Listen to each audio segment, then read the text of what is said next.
Muy bien.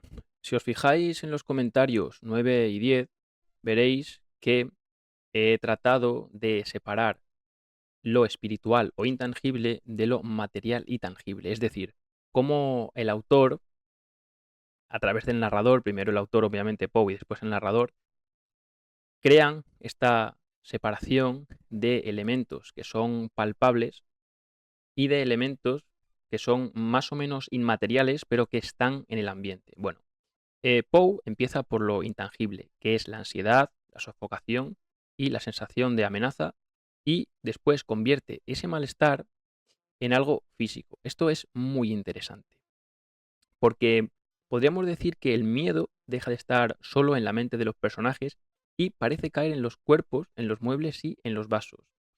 Así, de esta forma, la atmósfera parece materializarse. Es decir, lo espiritual invade lo material. Es como si hubiese un descenso de elementos etéreos a elementos concretos. Y esto, por supuesto, no es gratuito. Poe sabe perfectamente lo que está haciendo. Deberíamos preguntarnos nosotros, ¿por qué hace esto? Bueno, yo creo que lo que está haciendo es preparando la aparición de la sombra. Porque el relato poco a poco va transformando una sensación invisible en una presencia concreta. Y además esto es paradójico, porque esa presencia que después aparecerá no es del todo concreta. Es una cosa informe. Bueno, no voy a adelantarme. Luego comento esta cuestión. Bueno, aquí de nuevo tenemos una cuestión de esas que tanto me inquietan filológicamente, que no es otra que una mala traducción. Fijaos. Dice, y en el espejo que su brillo engendraba en la redonda mesa de ébano a la cual nos sentábamos, esto es una, una construcción rarísima. No sé si agramatical, pero desde luego mm, anómala. Dice, y en el espejo que su brillo. Eso es un flagrante caso de quesuismo. El hijo o el vecino que su madre tiene Alzheimer. De hecho, juraría que la academia, a la que por otra parte tampoco tenemos que hacerle mucho caso, la Academia de la Lengua lo condena, quesuismo. Aunque es algo bastante habitual y que si ponéis la oreja por ahí lo escucharéis bastante. Bueno, mm, yo creo que sería más apropiado decir, y en el reflejo que aquel brillo formaba sobre la mesa redonda de ébano, alrededor de la cual estábamos sentados, bla, bla, bla. Porque en esta oración que tenemos, y en el espejo que su brillo engendraba en la redonda mesa, claro, y en el espejo que su brillo, o sea, el brillo se engendra en la redonda mesa, o es el brillo que genera, claro, yo intuyo que es el brillo que genera el espejo, pero es rarísimo, ¿no? Y en el espejo que su brillo engendraba en la redonda mesa. Es muy raro. Bueno, sin más, esto tampoco tiene más misterio. Lo que sí es importante es que aquí aparece por primera vez el espejo. Quedaos con esto, porque es un elemento que va a aparecer más veces. Y posteriormente tenemos de nuevo esta adjetivación tópica, ¿no? El purpúreo vino, que nos recordaba a la sangre, sin más. Bueno, lo he dicho antes, pero lo repito porque esto sí es importante de cara a la construcción del texto. Entre los asistentes a esa fiesta báquica que se está celebrando en lo que intuimos que es un palacete o la casa de un rico, hay un muerto, el joven Zoilo, muerto y amortajado. Además es interesante que se diga lo de joven, porque tiene que ver con que la muerte no sabe de edades. Y se nos dice que está amortajado, es decir, que está ya preparado con las vestiduras con las que será enterrado. Esto es importante porque es una especie de premonición asociada con la muerte, o, mejor dicho, con el personaje que después aparecerá, que es Sombra. De hecho, Sombra hablará a los pies de este muerto. Así que es como si de alguna forma la muerte hubiese estado constantemente junto a ellos. Aunque esto lo voy a explicar después. Más cosas que tenemos que comentar. Bueno, este texto, en su totalidad, podría leerse desde el tópico memento mori, que es una locución latina que viene a significar algo así como recuerda que eres mortal o recuerda que morirás. Hay una novela de la época romana muy famosa titulada El Satiricón. En esta novela hay una escena inolvidable, yo creo que es la más famosa del texto, que lleva por nombre la Cena de Trimalquión o la Cena de Trimalquionis. Bueno, este tal Trimalquión es un liberto que se ha hecho millonario. Él era el esclavo, el sirviente de un señor muy poderoso que ha muerto y se lo ha dejado todo a él y a unos cuantos más. Y de repente, de la noche a la mañana, es un multimillonario de la época. ¿Y qué hace este Trimalquión? Bueno, pues organiza opíparas, opulentas cenas a las que invita a todo Dios.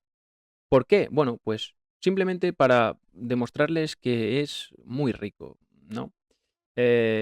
Como esta gente que actualmente sube fotos a redes sociales en yates con Ferraris y, en fin, derrochando una vida que en realidad muchas veces no tienen o es consecuencia de una herencia afortunada.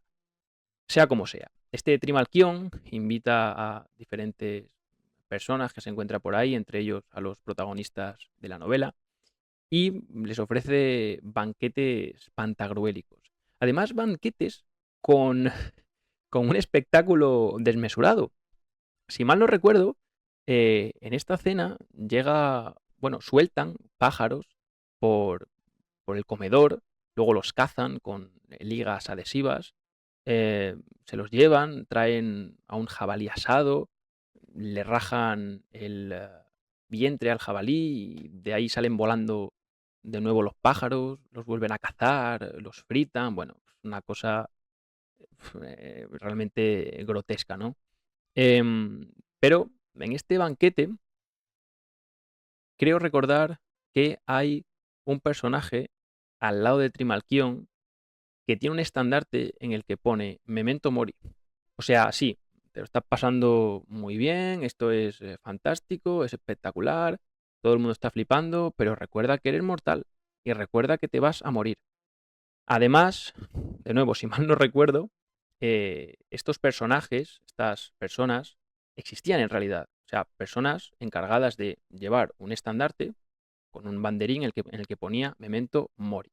Y al lado de los poderosos en las grandes celebraciones o desfiles que se hacían por la ciudad, más allá de esa opulencia, el mensaje era, recuerda que vas a morir, recuerda que eres mortal. Y este texto puede leerse en realidad como un gran memento mori. Mientras estos personajes están más o menos disfrutando del vino y de su orgía, porque también se menciona por ahí la palabra orgía, la ciudad entera está muriendo y ellos van a ser los próximos. Y precisamente Sombra va a venir a decirles eso. Aunque ya el muerto está augurándoles su destino fatal. Y ahora que lo estoy pensando, y antes de que se me olvide, no sé hasta qué punto em, este texto es una referencia también a Edipo Rey. O sea, Edipo es el dirigente, el señor que manda en la ciudad de Tebas. Y para que la ciudad de Tebas se cure de la peste, porque hay una gran epidemia de peste, tiene que reconocer su pecado. ¿Cuál es su pecado? Bueno, pues que mató a su padre y se acostó con su madre. No lo reconoce, Edipo es un héroe trágico, le gana la soberbia y la ciudad muere de peste. Y él termina sacándose los ojos. Y ojo, la segunda vez que aparece el espejo. La próxima vez que aparezca ya lo explico, lo prometo. Y por fin aparece ese personaje del cual predica el título. Y dice: "Y he aquí que de aquellas tenebrosas colgaduras", de nuevo esa adjetivación netamente terrorífica, de aquellas tenebrosas cortinas o de aquellos tenebrosos cortinajes, donde se perdían los sonidos de la canción, se desprendió una profunda e indefinida sombra. Fijaos en esto, qué interesante. La sombra aparece de un lugar más o menos indefinido y va a ser también un personaje indefinido. Em, claro, tendríamos que preguntarnos, ¿por qué aparece de los cortinajes? Bueno, podríamos proponer diferentes teorías. A mí, así a bote pronto, se me ocurre que el tema de las cortinas quizás se asocie con la cuestión del dinero. Estoy pensando en las togas púrpuras de los mandatarios romanos. La púrpura, la famosa púrpura de Tiro, ¿no?